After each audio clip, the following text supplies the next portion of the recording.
of National Netball Cup oyamba kuchitika first time kumalawi ndalama zankhaninkhani from One NICO Netball imere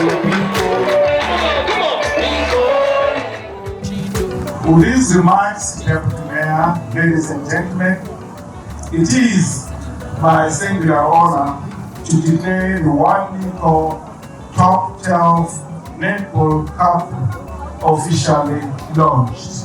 Thank you so much.